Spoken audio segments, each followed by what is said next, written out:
This is Out of the Garage.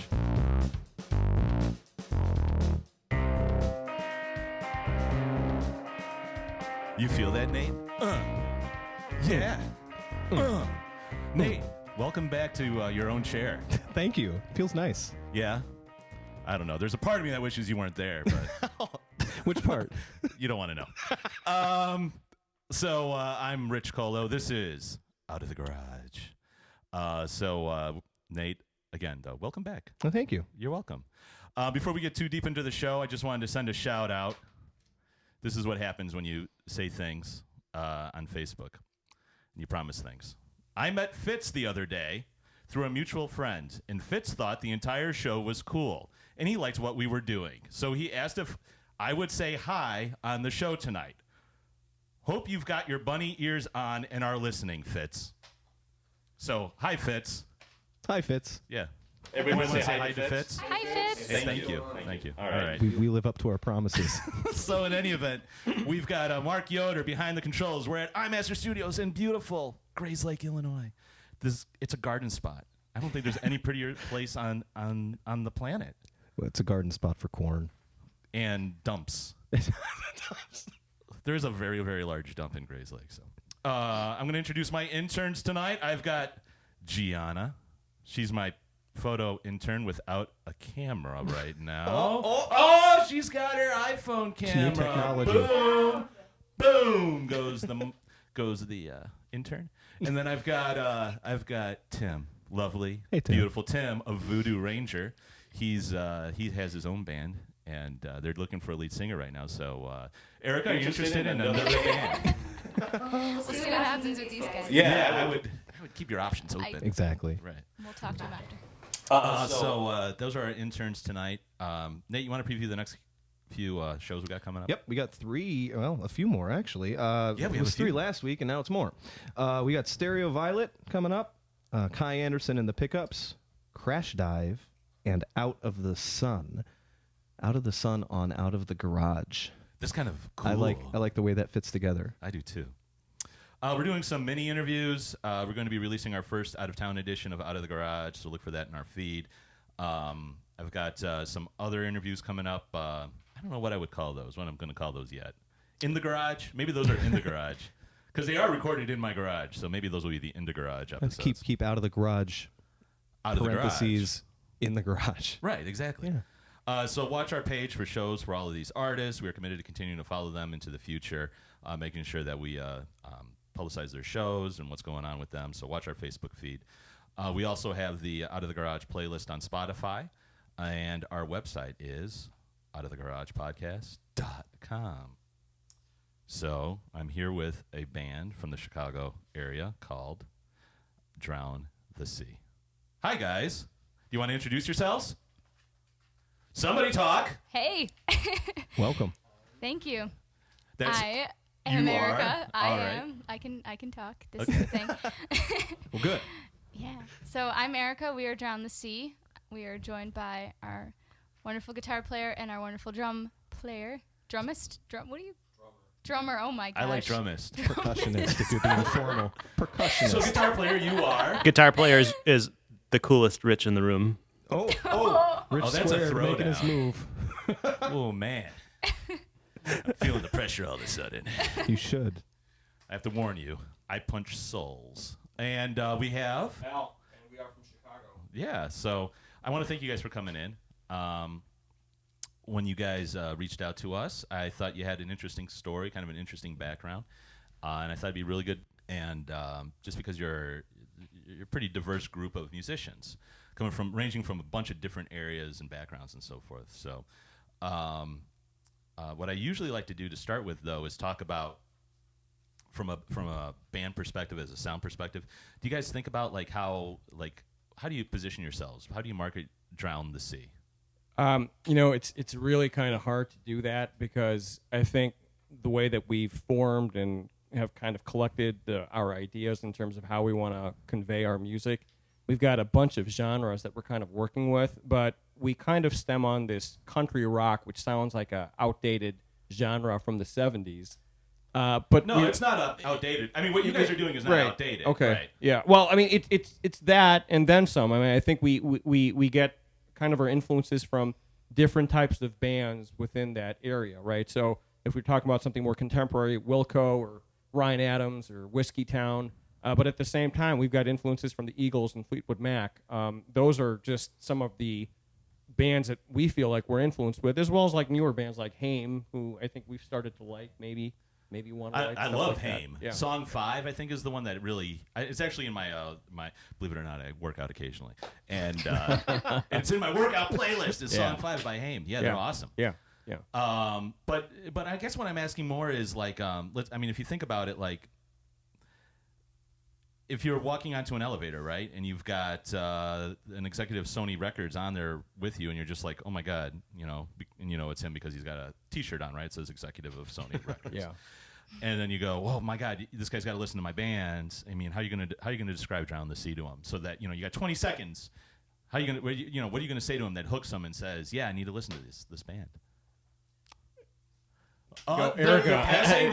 No, I'm passing the baton to Erika. I mean, 20 seconds is hard. I would say, we're kind of this conglomeration of, different ages, different experiences. Yeah, definitely different musical influences all coming together because it's something that we love to do and not because this is like a job or it's any sort of obligation. It's like we all came together kind of in this organic way and we make music that I think reflects that because it feels good. It makes us happy. It's not any one style. It's really hard when people are like, okay, well, you're in a band. What kind of music is that? I'm like, ooh, pop, rock, indie, folk, something pop. And they're like, okay, that makes no sense. I'm like, no, but it does because it's us. You know what I mean? Right, exactly. Indie country pop. Yeah, so we feel like we're not really in, any one box or one sphere. And that's like all of our personalities put into this one band. And that describes our music too. And the song that you guys currently have on Spotify is called what? It's called Heart and Soul. Heart and Soul. That's got a very, very definite hook, right? It's a very, and I thought when I heard it the first time, I was like, that's a very pop hook, that catches people's attention. So I definitely see you guys leaning more that way, probably than a lot of other ways. You said you're all coming from different backgrounds. What are your guys' different backgrounds? Why don't you explain that for us? Rich, go first. Me? I used Rich, to. when did you join the band? Probably within the last 4 or 5 months. Woo! Yeah, I'm the newcomer, I guess. So what how did you get connected first? pretty much everything else in life, Craigslist. Craigslist. That's frightening. Yeah. It's a frightening place. Yeah. It's not. Have you guys how many times did Erica and Al, how many times did you guys go to Craigslist to find musicians before you found Rich? A lot. Oh, A that's lot. actually how they found me. As so a matter of You fact, got found on Craigslist? no joke. I moved to Chicago 2 weeks later. I responded to SAD, and then boom, I was Can in I a tell you band. something? Rich, I I'm kind not of even kidding. You guys are really personally. lucky because Al, Yeah. because what I found on Craigslist was this. See, and every time he starts talking bad about finding people on Craigslist, I'm sitting over in the corner going, but that's how we met. I had the game. So there's an installation procedure required to join One Ping Only, and it's extra skin because you have to deal with this guy. That's our band, One Thing Only. Anyways, the I don't. I haven't found. Anyways, but Craigslist. That's interesting. Now, Erica, how long have you been with them? Okay, so I moved to Chicago in, I guess, April, and I didn't really have a job or my life figured out at all, but I've always wanted to join a band, and so I think I was just looking on Craigslist for, jobs, stuff, whatever. Saw their post, responded, 3 days later, met up with them, and then that was it. So that was April, so that's over a year. In the creepy, Wow. in the creepy basement. Yeah. In the creepy basement. Wait a minute. Yeah. there's a Erica, creepy let's talk basement. about that for a second. Can Creepy we basement. explore that for a second? I can see where this is going. Yep, go ahead. Erica, are you single? No, I am not. You're married? Nope, not Okay. married. You're not married. You're not single. So you have a boyfriend. Yes. Okay, but it's just you, Yes. and you respond to an ad on Craigslist, right? You with me? Yes. Okay. I'm with you. And they tell you to go to an address, right? You're laughing hysterically. You can't even talk about this. Was it It's just- scary? No, and that's the funniest part is Why is this not scary for you? Good question. It was scary for me. At the time, it was this like bright-eyed, bushy-tailed person coming to Chicago. I was single at the time. I had pretty much no one here. And So I where were you responded coming to his ad. from? Some place where there was no crime? Actually, yes, Hanover, New Hampshire. I was in yeah, grad school. okay. So, yeah, so yeah. I mean, That makes sense. Yeah. Okay, yeah. Again, See, yeah. that's the penetrating question right there. I know. So you show up and they tell you to go to some location in the city of Chicago. I think what they said was, I mean, it was the truth. It was like, hey, we meet at this medical office because one of the guys. Whoa, hold on. We need to clarify the story. No red flags for me. Why would I think we need to clarify all this. They're getting it the same way we got it. You can clarify all you want. But I am going to clarify. So our bassist is actually a doctor. And he has a medical clinic on the north side of Chicago, right? Okay. And so when I had put out an ad, we had multiple people coming to audition, and things just were not clicking. It's not the sound that I wanted. It's not the way that I wanted the vocals to be approached. And then I was about to give up, and then out of the blue, she responds to the Craigslist ad. So she responds, and I tell her, hey, great, why don't you come out for an audition? Lo and behold, we're like, you got to come out to our clinic. Well, it's her. Come out to our clinic. Come out to the clinic. So it's me, the bassist. and Erika, our- that's not weird at all. Right. It's me and the bassist and our former guitarist, who happens to be Japanese, and he doesn't even speak much English. So it's the three of us, and we tell her, hey, let's go downstairs to the basement and audition. So she's coming down. And you're not. And none of this is setting off any. No. We have to back up because you must wait have a- come in packing, right? You had a big old 50 caliber Desert Eagle under your arm or something. Okay, so there was no mention in the email of a basement. They were like, come meet here. I wasn't. So, but to be honest, I remember getting there and I was kind of like, oh my God, what am I doing? Because I'd never auditioned for a band before either. This was a whole lot of new things. New to Chicago, new to band, new to these three humans. And come down to this basement But, like, at a medical so I think facility. I was thinking of so much that when they're like, okay, well, we're here and we're going to go downstairs now. I'm just like, okay, that sounds great. And I'm like walking in with my guitar and I'm just like excited. And like, honestly, I don't even think I thought of it, which makes me sound like I'm totally spacey, which you can ask these guys. Sometimes I am. But nowadays, I would think about that a little more. I will say that. Okay. Yeah. have you ever So- seen Gilbert Grape? Like where they're in the basement and the lady's walking and it's like the dust is falling from the rafters. Yeah. That It's was like that was the basement. That's the basement? It's not that bad. I mean, it's a little creepy, but It's your typical Chicago basement. I mean, it's Dark, scary. yeah. Rich With one was light yeah, bulb. it's scary. Rich, Did you feel like He was when more you, scared when you than I got when you was. got invited to the basement of the medical facility? Did you hesitate? No, at that point in my life, I was like, no matter what happens, it's probably gonna be good. Yeah. I made it this far. I feel like I need a consult with the boyfriend on how this conversation went when she told him that she was going to go join this band. I would be fascinated to see The his first thing point I'm going to of say is, view on Nate, this. stay on mic when you're talking, and then go ahead. That's a good question. I like it. what have I told him that that's what happened? Yeah. Or is this going to be the first time he hears this Oh story? God, no. He's. I'm so sorry. What the hell are you doing? My bad, No. He knows. Or did you find him on He Craigslist knows. too? Nice. Ooh. Sorry. Man. No, he knows. He understands. The one good joke. You don't have to apologize. It is. It's a good joke, and I mean, we talk about it all the time. I love Craigslist. I think it's really amazing if you're smart. Although it sounds like I wasn't smart, so I guess. But you know what? Something good came out of it. So. Something good came out of it, right? Did you meet? Lots of good things have come out of Craigslist for me too. I've sold guitars. Do you meet in cornfields up here? We do. It's kind of like Children of the Corn, actually. Maybe that might be. Or actually, you know what? It's more like Field of Dreams. And then That's all nice. these Good movie. dead musicians come out of the corn, and we stand around and we throw baseballs to them back and forth. Are they And we're coming like, tonyght? No. It's like I played catch with Jimi Hendrix, and he's like, "Why are we playing catch? Why aren't we playing guitar?" And I was like, "I don't know." That'd be awesome. So anyways, so Al, it sounds like though that you are kind of the foundation piece, I guess, one of the foundation pieces. You and the physician, I would have. Dr. Bass. I probably navigate the band for better or worse. Oh, okay. Yeah. So Yeah. who does show bookings and things like that? I do, but we all do actually. Oh, that you guys all work on that together? Yeah. Nate, any comment? I'm sorry, Nate? what? I zoned out. No, yes, don't I know know, enough to Rich. do. No, Well, good on you guys for contributing. Well, you That's got to proud of understand, all of you. we had an existing band, and my previous band broke up, and here was an opportunity to like really make something out of something that I really wanted to get big with. And Okay, so let's talk. Yeah, Can I bet. wind the clock back a little bit, Al, if I can? So let's, you've been in the music scene in Chicago for a period of time? yeah.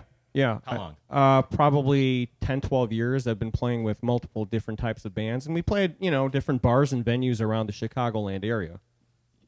And what did you, but each one of them kind of falls apart and breaks up, right?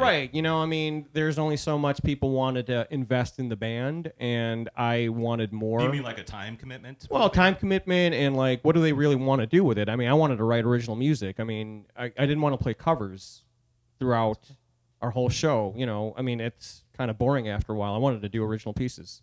Oh, right, exactly, right. Yeah, Because yeah. I came out of the cover scene, and I always say there's two type of cover musicians. There's cover. Oh boy, should I be talking about this? Now that I'm thinking about this, maybe I don't want to talk about this. So when he reached out to me to join One Ping Only, and we were on the phone for 2 hours, and most of it was Cross-examination. Most of it was I am him an attorney, so proselytizing on how we shouldn't ever do covers in this band that he wanted to do, and I had just started a couple years before playing guitar, and this guy was just so energetic and into it, totally dragged me into it. Rich has strong opinions on the cover band scene. don't get me wrong, cover bands are great, and there's a lot of fantastic musicians in cover bands, right? Sure, absolutely. But they're just, they only go so far. Right. You can't go anywhere standing on the shoulders of geniuses, right? Right. Well, you're emulating other people's work. Right, exactly. So it's always I always found it more interesting to start when I figured that out. Then I was like, oh my god, like you write your own song, it's like giving birth. Right. So so you spent about 12 years, and then when did Drown the Sea? When did that become a name of a band? Well, I was in a band with the bassist a few years ago called Sonic Affair, and that kind of fizzled out because nobody had the same direction that everyone wanted to go to in terms of genre and style. And so at that point, it was just the bassist and I, and we're thinking, what do we want to do here? Do we want to just call it quits and just forget about this whole musical bullshit? And I said, no, I want to continue to go forward. And that's when we put out the Craigslist ad, auditioned a bunch of people, and Erika just happened to be the best one out of all of them. Ooh, I'm not surprised. I heard you singing. You sound excellent. Yeah. But this is your Thank first you. band. This is my first band. That's pretty amazing too. Right? I think it is. It is for me. I love it. It's Yeah. this whole new experience, and What feel made you like think that you wanted to be in a band? I've wanted to be in a band forever. I've been singing for like most of my life, really. Like I've always been into it. I sang in church choir and all the schools and stuff, and like I never really took it super seriously. Like I always loved it and thought like, if I could do that later in my life, or like if I could get paid to sing one day, like, oh my God, that'd be the best. But I never really thought it was something I would do. And also I had a lot of other interests, so it was hard to, really think about like pursuing that. But I'd always thought like if I could join a band, that would be great, because then at least I could have that outlet and maybe do something else at the same time. And that's exactly what I am doing and what everyone else is doing. Like this is just this extra thing that we do. But I didn't realize how, it's not easy, but how easy it is relative to, I don't know. Like you think of this idea. I know. Okay. Easy? Okay. Go ahead. Explain Well, easy. I was just gonna What's say easy? like for me, maybe it's just because the stars aligned, I guess. But I moved to Chicago. I thought like I'm ready to just change up my life, and I'm on Craigslist. And to be honest, I don't think I was even looking for a band, but it was like saw some posts that said we're looking for a singer. This is kind of our style, and I said, I like that. Let me check it out. And then here we are. Like. Yeah, that's it pretty was cool, that actually. simple. You know what I mean? So like I always thought you have to you have to work so hard to find all those people, or somehow just know all these people who are good enough to be in a band. Right, but that's more like stars aligning, right? It's not really. It's that. So I guess it's not simple. That's just you got lucky. Life. I don't You know. want to hear You something? got lucky. You want to hear something interesting? I probably haven't even told you this. So when I was thinking about a foreseeable singer, I was thinking a bunch of people in my head, thinking what type of vocals would really work with the type of sound I'm going for. And I thought about Blondie. I really thought about Blondie and the type of music that they played in the late 70s, early 80s. What do you know? Right. But it just, well, right. Yeah. I mean, I got the blonde part right. But we don't play Blondie music. So I kind of was envisioning a female singer. So. I got you. Yeah. I got you. Yeah. So you guys want to do a song real quick? We would love to do a song. Okay. So let's first of all talk about the first song we're going to do. What's the name of it? This one's called Fault Lines. Fault Lines. All right. And what are we waiting for? Well, we're waiting on getting them their Gonna need a guitars. guitar. Is your guitar outside? Yes. Oh, is that why I saw Tim suddenly scurrying for the... He ran. That He ran could have away? something to do with it, yeah. So it's, who wrote this song? I wrote this song. And I want to talk about that too a little bit, Sure. like the songwriting component after we get done with the song. Okay. Here it comes.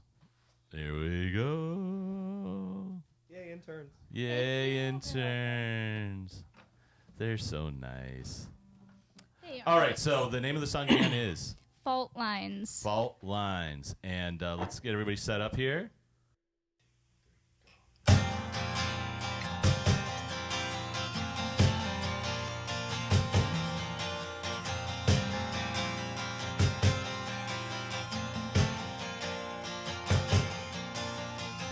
Didn't know what I was looking for.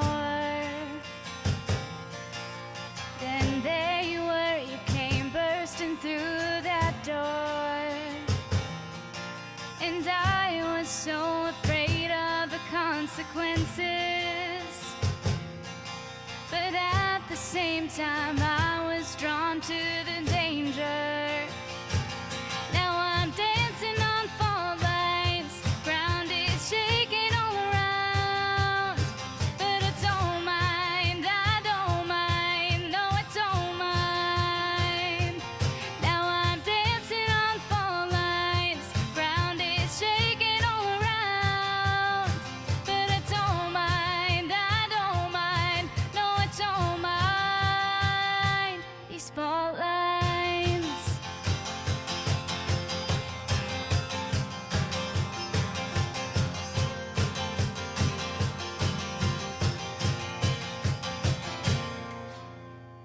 Your heart beating so close to mine. This energy is gonna drive me wild. And I was so afraid of the consequences. But at the same time, I was drawn to the danger. Now I'm dancing on fault lines, ground is shaking all around. But I don't mind, no I don't mind. Now I'm dancing on fault lines, ground is shaking all around. But I don't mind, no I don't mind. These fault lines.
Thank you, guys.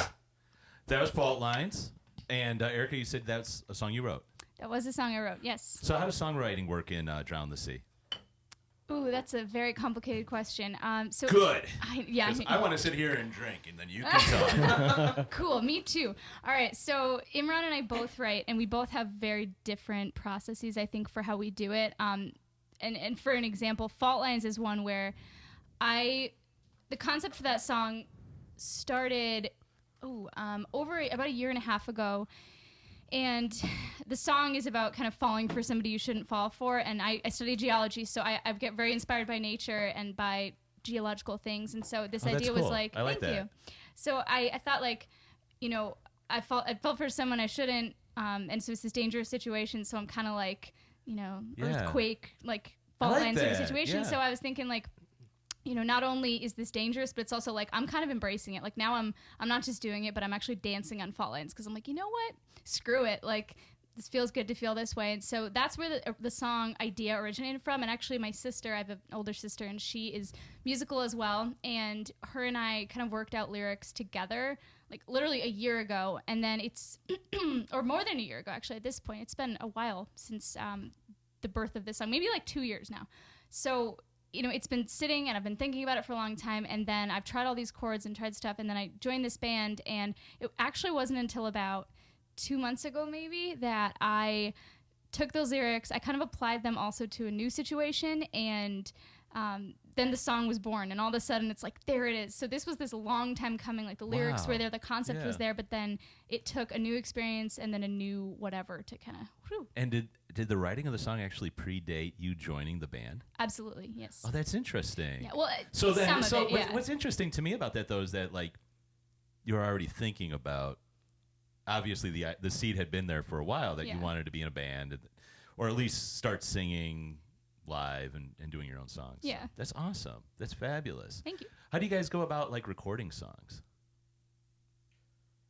Well, we recently started to record, so I have a friend of ours who actually was in a former band with me that has kind of taken a producer role for himself, producing and recording albums for various bands, and I approached him, and he kind of was familiar with the type of music and sound I was looking for, so we kind of hired him on to do our EP, which we actually produced, which is on SoundCloud now.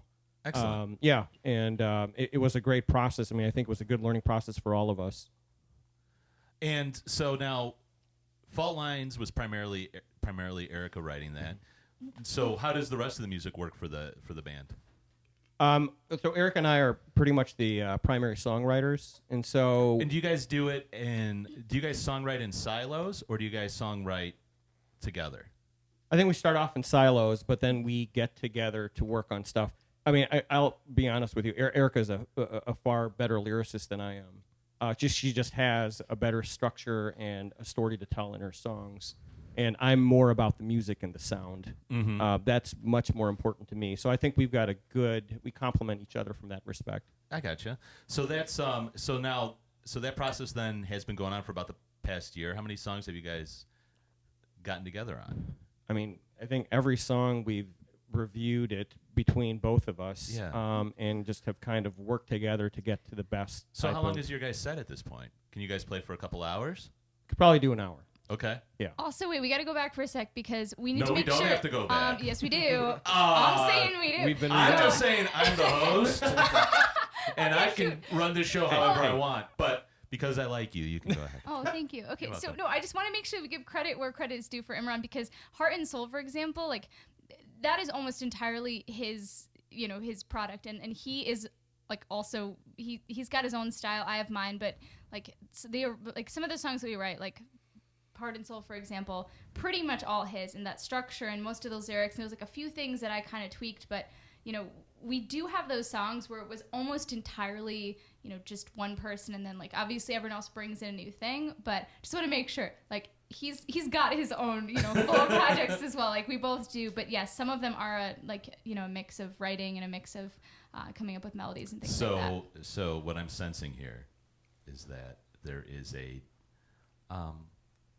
dynamic in your band where you guys like to collaborate and kind of bring different things together, which I think is probably good, especially if you're then going to make sure that everybody is getting credit and everything. Yeah, completely. And I think how Erika described it is really just on par. I mean, to just kind of elaborate a little bit more, I'm more pop oriented. I mean, the stuff that I grew up with was like, alternative pop, like The Cure, REM, The Smiths. I mean, you've got some REM. REM. Shiny Happy People. Well, let's go back a few albums Shiny before Happy that. People. Murmur, Dead Letters Off. But yeah, so I mean, we come from our Do you own remember that respective angles. Dennis Leary line? Remember Dennis Leary? Yeah. Does anybody in here remember Dennis Leary? Yes. Shiny happy people. Okay. I want the shiny people over here and the happy people over here. I represent meat-eating, gun-toting fucking people. Okay. So yeah, that's I don't know. That stuck with me. Yeah. Just like when I was a young lad, and my guitar teacher that told me that jazz was for pussies, and then I was like, well, I guess I ain't playing jazz. Right. When you talk to Rich about his influences. Well, and the you know people what? that have By the big way, impact, he's the you X see Factor. why he We is should who he is. we should speak about the X Factor, who's Rich over there, because he's a powerful weapon in the band. He can interpret all of our songs You're and takes rich it to the next and level. powerful. Rich and powerful. and a weapon. And a weapon.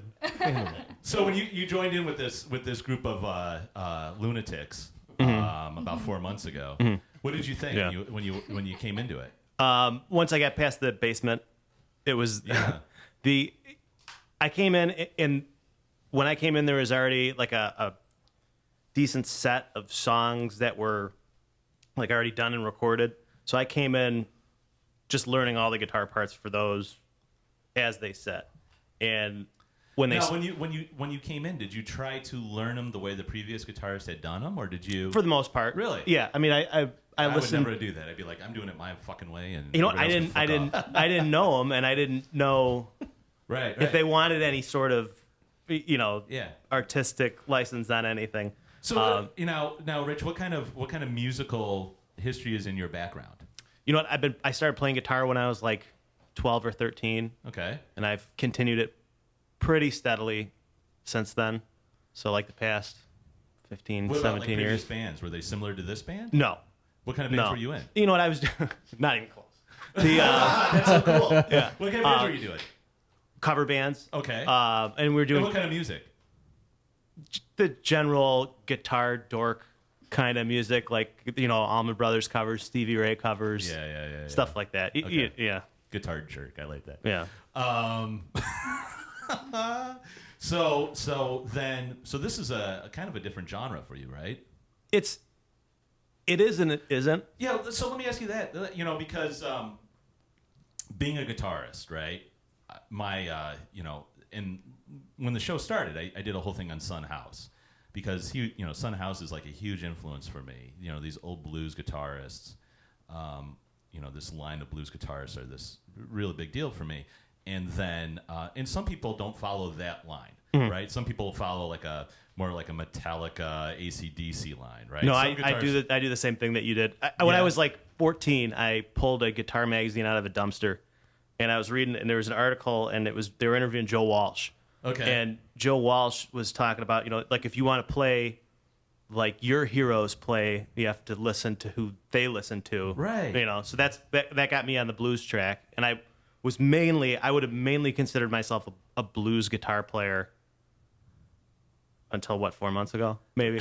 But I mean, to a certain extent. But here's the thing, though, is that as new music gets written, and then they bring it to you, right? And you have to put now your stamp on it. Do they write? They don't. They're Al or Imran. Both. What do you prefer to go by? But my full name is Al-Imran Hussein, and so I go by either. We're going to come back to that Yeah. in a second. It's been confusing me I'm glad we'll clarify that later. Do you want me to clarify for you, Rich? We have a Well, chance to yeah. sort I this got out. a chance to sort this out. I But am an attorney. not when there's I can pin him down. guitars I to can- be I can talked pin him about. down. I can make him pick a name if you don't. really want me to. Please don't. But the Just say I don't recall. That throws all the attorneys for the loop. not this one. I've been doing it for way too long. So See, he's locking up right now. But From you, just be no, saying because it. I'm trying to come back to where I was, and then where Sorry. I was that we were talking about this idea that now they bring a song to you, they're not writing your guitar part, are they? Not really. You're gonna bring your guitar part to the table. You want it to fit in with what they're doing. Yeah, absolutely. But when you do your guitar part, there's got to be like you're gonna have some of those influences in the back of your head. Right? Oh, absolutely. Yeah. I mean, you can't take the Muddy Waters out of a blues guitar player. I No. mean, it's just gonna always be No. there. For me, I think it's B.B. King. Like I all the time, I'll record a song and then I'll do a lick, and I'm like, that's fucking B.B. King. Well, I've been playing a 61 335, so all Freddie King has been my dig lately. Excellent. So. Excellent. So, but that's interesting to me. Like, so then, when you come to a band like this, I mean, explain to me how your head's working. That you think that this is what I want to do.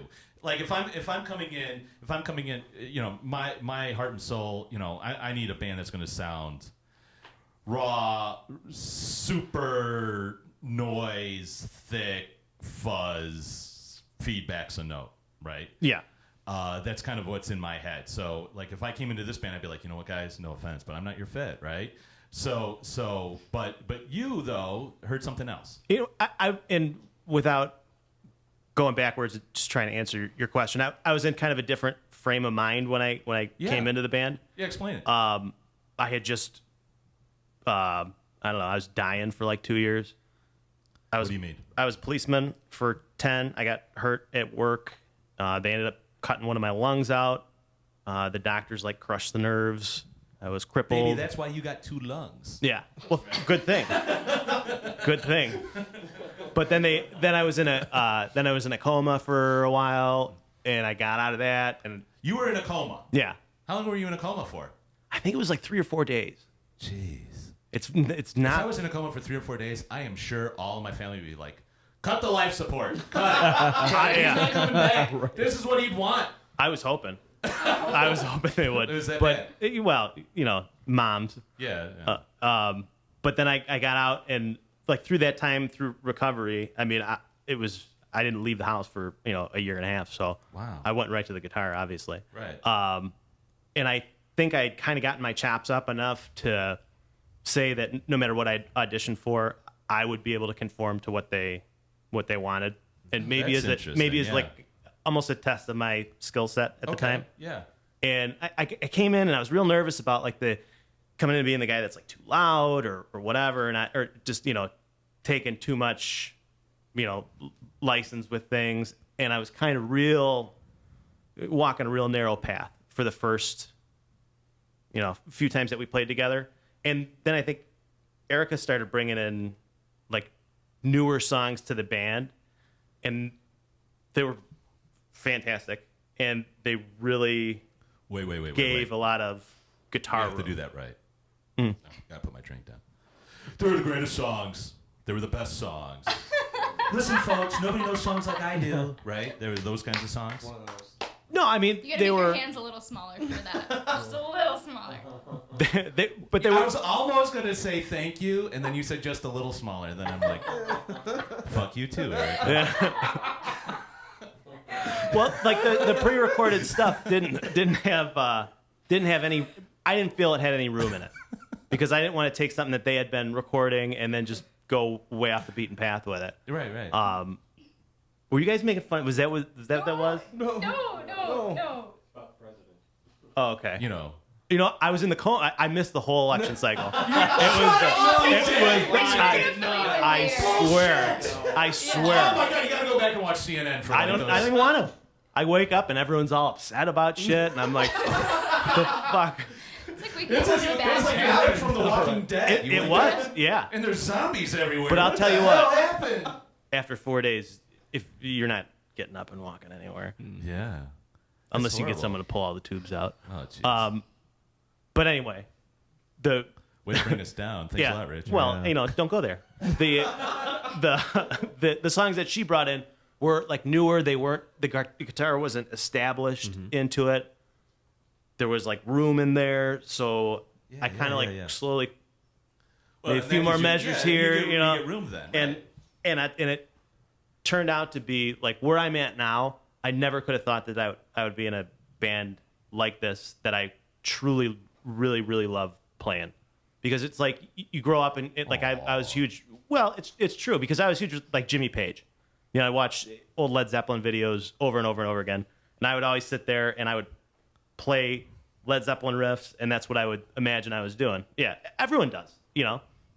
And when you think of playing, and you know, you're in front of the audience or whatever, it's like I'm playing the ocean or something, Right. And it gets old, Right. And this stuff it's new, it's good, and Yeah. I have more fun playing the stuff I play now than I ever had. Yeah, and you know, it's funny that I tell every young musician that I run across, Tim, are you listening? I tell every new musician that I run across, I say, you know what, you got to write your own stuff because you're going to get way more enjoyment out of that than covering Red Hot Chili Peppers. And I mean, hey, don't get me wrong, I love the Red Hot Chili Peppers too, and I'll cover a Red Hot Chili Pepper song if I need to. I mean, I love their stuff, but at the same time, a lot of times you get in cover bands and it's like, you know, you get one of these guys and it's like, you didn't get that flea bass riff right, and it's like, you know, And you're sick of it. You know? Right. You know, And you're sick of it by the time that you're even playing it for the first time. Well, and we've written songs now that I'm sick of too. So Oh, yes. I'm constantly trying to update the set list. I mean, it just kind of naturally happens. I think that's like the biggest motivation, at least for me. It's like, God, I'm tired of the same songs we're playing, and so you start writing another song, right? Right. So why don't you guys do a second song? What do you think, Tim? Tim, the intern, is running and getting the guitars. We're gonna do a second song. We're getting Al-Imran. Al. Yeah, I can tell you that story if you want. Yeah, we'll do that right after this song. You got Actually, we'll do the question from the intern. We're gonna do a question from the intern after this song. So you guys, I'm told that there's a question. A life boy. question? It's the interns. I try to allow the interns to ask a question at every episode. And I like that. and yeah, I think it's a good idea. You know, Thank you. and they always promise me that, oh no, I got a really good question. I don't want to know it. And they say, oh, I got this really good question I want to ask. And I'm like, okay, go ahead. And so I bring them in and I let them ask a question, and then and it gives them airtime, and which is really what they all want, is just to be on air. I think more than anything else, and be known. They want to be famous. YouTube famous. YouTube famous. So this song is called This song is called Empty House. Empty House, and this where did this come from? Who is this originating from? So I wrote this Erica. one. Erika's raising her hand very Yeah, just to play. There's no need to go crazy with the hand, so just like, it's me.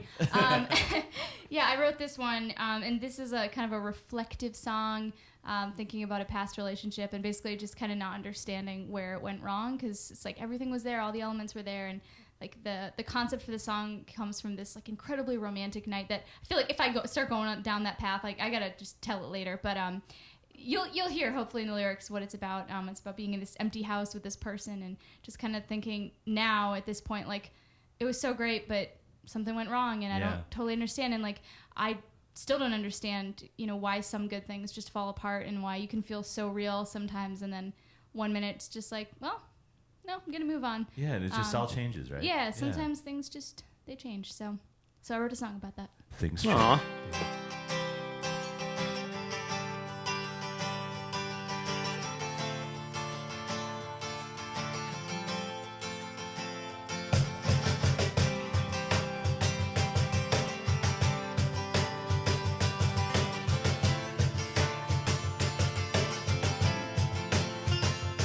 I've been thinking about that night when we danced for the last time in that empty house.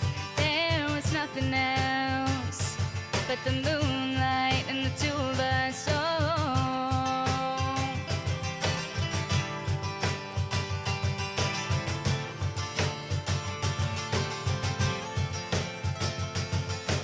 Tears in our eyes, like stars in the sky. It's all just a hazy memory now. I can count the miles between us, but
the miles between us, but I don't know how they got there. They're all just pictures in my mind now, but I still see your blue eyes.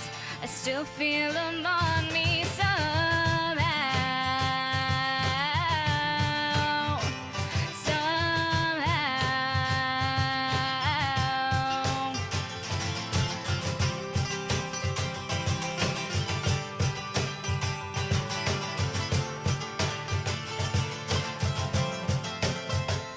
I've been thinking about that night when we danced for the last time.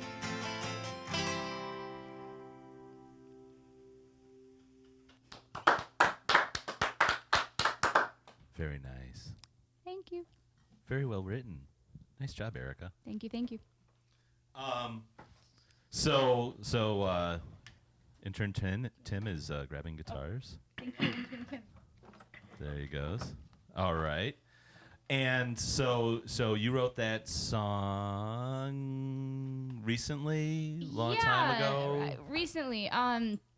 That's another one where, actually, I'm thinking about it. Like, when I say that we have kind of a lot of different processes, like, for how we do it, like, that's even within my own songwriting. And sometimes it takes, like, for Fault Lines, like, over a year to develop a concept and lyrics and then make it a thing. And with this one, I wrote it kind of in one night. Like, I thought about this idea. I, for some reason, was just thinking about this ex of mine, and we had this night where we were, like, about to be separated for a while, and we were in this empty house in this college town where I'd been going to school, and we were saying goodbye, and we're, like, literally dancing in this empty house, and it's just the moonlight pouring in, and we're, like, crying on each other, and it was like something out of a movie. I mean, it was just so romantic, and I think now, like, part of me was like, oh, I was just looking back and I was so in love, and then there's the other part of me that's like, I think actually I had planted that seed of doubt in my mind at that time, and that's part of the reason that now the song is so sad, or that it's kind of a sad song, is because it's like, at that time it was like, it was great, but I already knew it was going to fail. Like, I knew it was the end in that moment,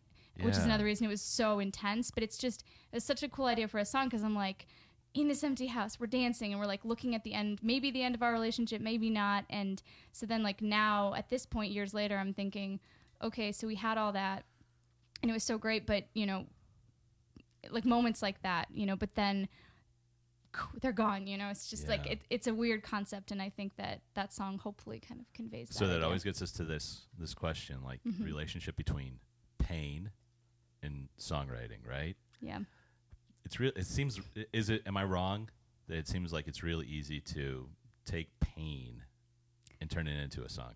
Oh my gosh, yeah. And what's funny actually is, like, Imran and I'm always like, I write all these songs that are kind of about things that fail, and it's like, oh, this stupid guy who broke my heart, or like, oh, me being an idiot and messing something up. It's like, that's been the subject matter of my songs, and they kind of have this, like, downer vibe, even though I'm actually, I don't know if you can tell this about me, kind of a happy person, but my songs are, like, usually about things that fail, and he's been like, okay, write a happy song. Like, I'm like, I can't. It's like so much easier. no happy songs in me. I know. I'm like, the pain. You write your own damn happy song, man. And he does. It's like, we have his heart and soul, which is like, good times, Right. whatever. Okay. Yeah. And then I'm like, I don't love him anymore. Like, it's so, and then that's kind of how it's been. And, like, all of a sudden, I'm now starting to write some songs that are, like, a little bit more, happy and have some more upbeat vibes. And She's using whatever. the G chord. I'm using Make G it happy. chords. You know what, though? That song has a G in it, so it is what it is. It's not I don't always know. about the G chord. It's not I'm always just about hoping the there's G a chord. guitar spot at some point in the middle of it.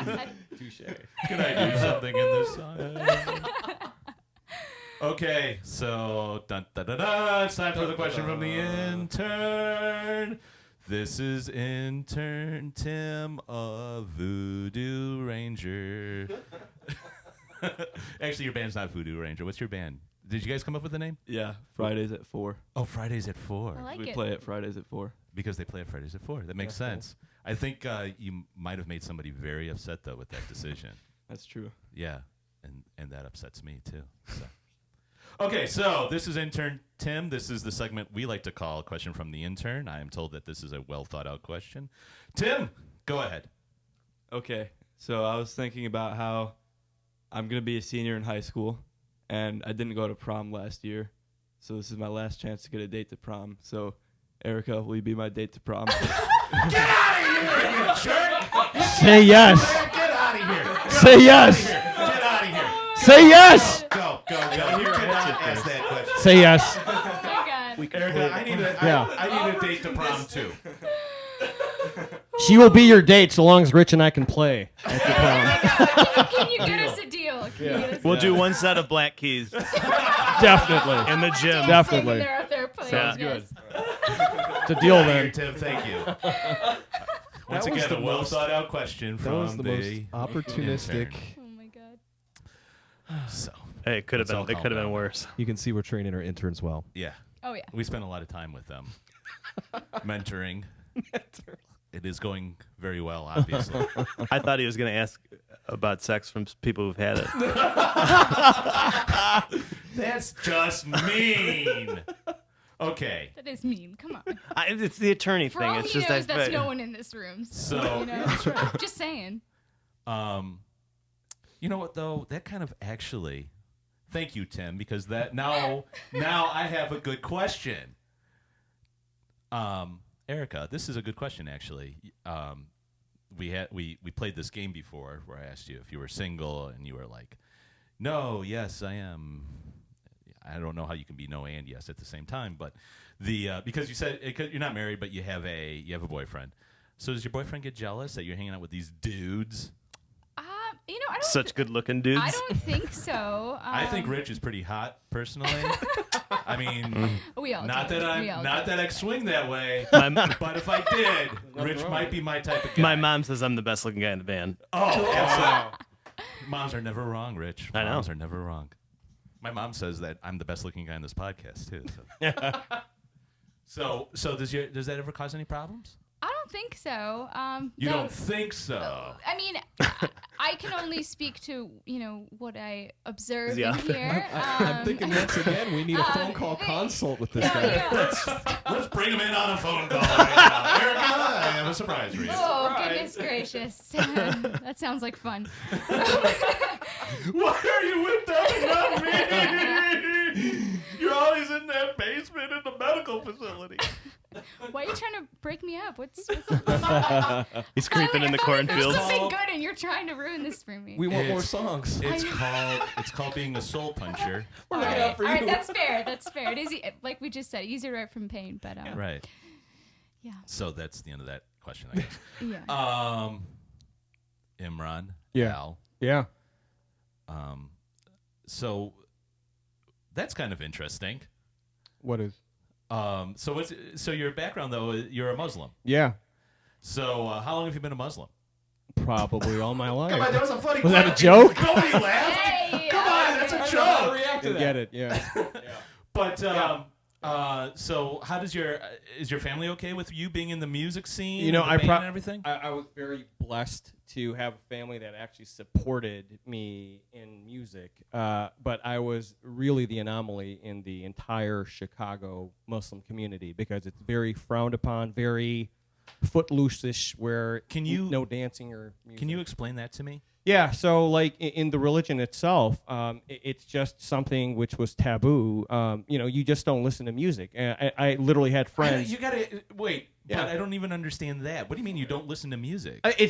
So parents who are very devoted to the religion and the belief, there is this article of faith to some extent, although I think it's very vague, which talks about how music is just frowned upon. It's not something which should be taken into your life. It shouldn't be a part of something to celebrate. But isn't music oftentimes part of religion? Yes, but now you're getting into a theological argument with me, and I'm not here to represent the religion. I'm just basically telling you the Yeah, right, observations right, of what I right. went through. No, I'm sorry. That's for segment 2, Rich. Right, Oh. part 2. Part 2. Yeah. Part 2. Yeah. But your parents have been very supportive of you Yeah. because they must have at some point in time said, get lessons, do music, that kind of thing, or did you find it yourself? I came to them and I just basically said I want to play music. I've been listening to music all my life. I was just one of the fortunate ones who had either older siblings or older cousins who just kind of got me into like this amazing type of music, and I just got hooked to it, and I wanted to take it to the next level, which was to play an instrument. And then I told my parents I'm going to play the drums, and they're like, "Fuck." not the drums of all instruments. You pick Why drums. not something pleasant? Yeah, but no, they unlike most of my friends' parents, they were just very cool with it, and I was, like I said, to this day there is this whole taboo that runs around the community, which is basically you just you avoid it, and it's for the people who are religious on the belief. Do you have a preference, Al or Imran? We never even really talked about So interesting. My full name is Al-Imran, right? Right. With my last name, and it's funny because when I went to Catholic high school, let's throw that into monkey wrench. Whoa. So when I was there, I think I'm on drugs right now. right. My parents growing up would call me Imran. My friends would do the same thing. When I got to Catholic high school, they were only going by the book, and they're like, "Well, your name's Al-Imran Hussein," and I'm like, "Yeah, it is, but I prefer Imran." They're like, "Well, that's not how we're going to pronounce it. Can't you shorten it up?" And they're like, "Well, we're just going to call you Al." And I'm like, "You know what? If that makes you happy, if the Catholics feel better that way, go do it." And so it's stuck with me, and so I use the name synonymously. I have no problem. You know what though? I'm proud of both names. Fuck the Catholics too, motherfuckers. Now I feel bad for calling you that because I don't want to bring back memories of nuns being No, like, no, not at all. Well, You are Al. It's like, that's I'm sure crazy. she was German too. Whoever was. there were no nuns. It was Jesuits. Okay, I'm sorry. Whoever it was, if they sound like but they a were bunch still of jerks. German, I'm sure. Yeah. Yes. They could just be lazy. So, where was I going then? I forgot now my train of thought. You got it. Because I had something that I wanted to do, and now I've totally lost. Damn But I Catholics. guess it doesn't matter. Yeah, it's all the Catholics' It's a fault. Catholic. Fuckers. God, they're always fucking with me. And you said that I couldn't say anything bad about other religions or races when I was did. here. We did? That's what you said in the pre-interview. I don't think we I said don't think I anything said about that. No.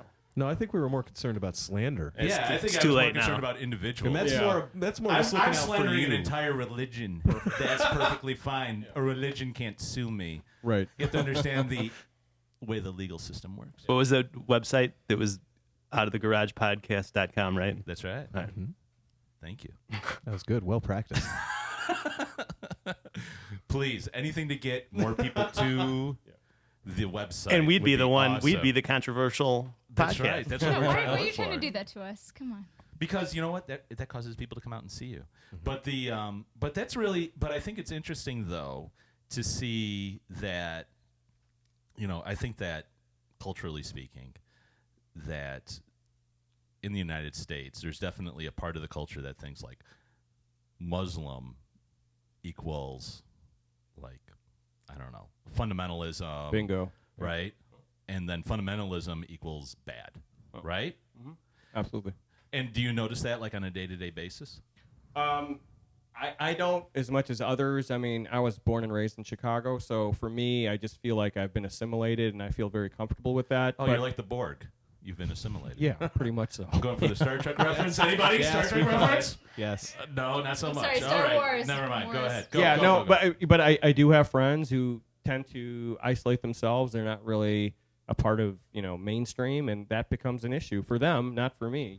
Like I said, I think I've just been in a fortunate situation where I was able to find my passion and then to work on it, which is music. And that's pretty- I think for a lot That's of nice. Muslims in this country, it's a hard pill to swallow because a lot of them are reluctant to make that assimilation, and it makes it hard because now you see in the media a lot of what's going on. And I can honestly tell you, and since I'm using this podcast as kind of a quasi platform, most of them are very peace-loving people. They just want to get along. But the fact is that some of them tend to not want to assimilate. They don't embrace a lot of like the American norms, and it tends to hurt them in the long run. That's why I feel like sometimes they do get stereotyped. Okay, so here's the thing, though. I think that truly the American norm is to accept everyone. So that's the position I come from. So like if you want to, strictly follow your religious beliefs, that's why you're here, right? Am I wrong? Nope.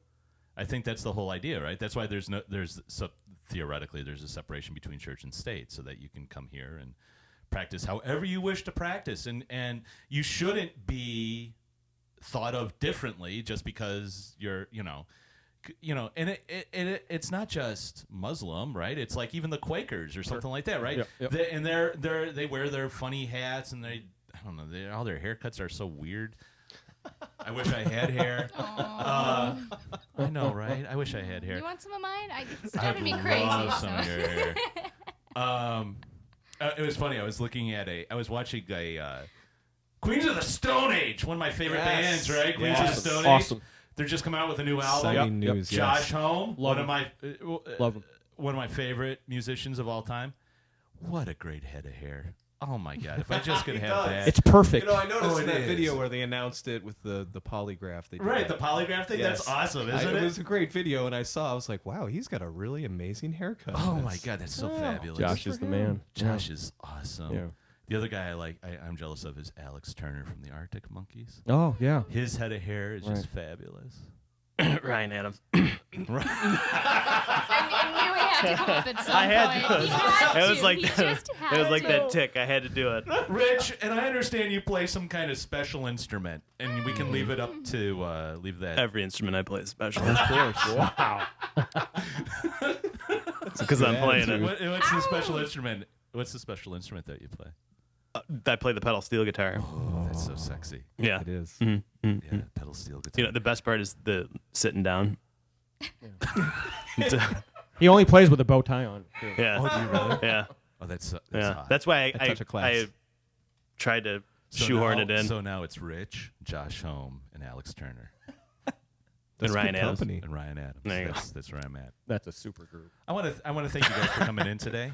You guys were awesome. You were a lot of fun. Thank you. We're gonna play out. Well, you know what? Before I do that, though, I want to ask you one last question. Where is Drown the Sea 1 year from now, and where is Drown the Sea 5 years from now? And 1 year from now, we're probably touring. Wow. Okay. Good. 5 years from now, hopefully, we'll be professional musicians in this band doing this full time. And that's your goal. That's your aim. I will take this to the highest level as possible. I'm not going to stop until we get to some type of notoriety. What's funny is the way Rich and Erika just looked at each other like, "That's where we're Yeah, going with this." that's fucking what's thing." I'd be down. Like, No, hell they look yeah, very- I mean, let's I'd love to be I'd a be down. professional museum, Yeah. musician. They look very I would love accepting. to I'd be also museum. like to be a museum. I'd love to Yeah. be a museum. I Well, love. you would because you're Well, into don't rocks. forget your friends on the way up. You know? Geology I is mean, awesome. GLG is awesome. GLG rocks. We can all make a. Whoa! But Whoa! Head blown. Can we all make a pact to hang on each other's coattails? Whoever Done. gets higher. Yeah, absolutely. Done. Well, I'm sure. Well, out of the people I know, Nate's going to be higher. Well, you can take that to mean whatever you want it to be. Okay, so this was the Out of the Garage podcast with Drown the Sea. We're going to play out with one of your songs. We're playing out with Heart and Soul. Heart and Soul. And I want to thank you guys for coming in today. You were a lot of fun. You were fabulous. Great songs. And this is Heart and Soul. Thank you very much.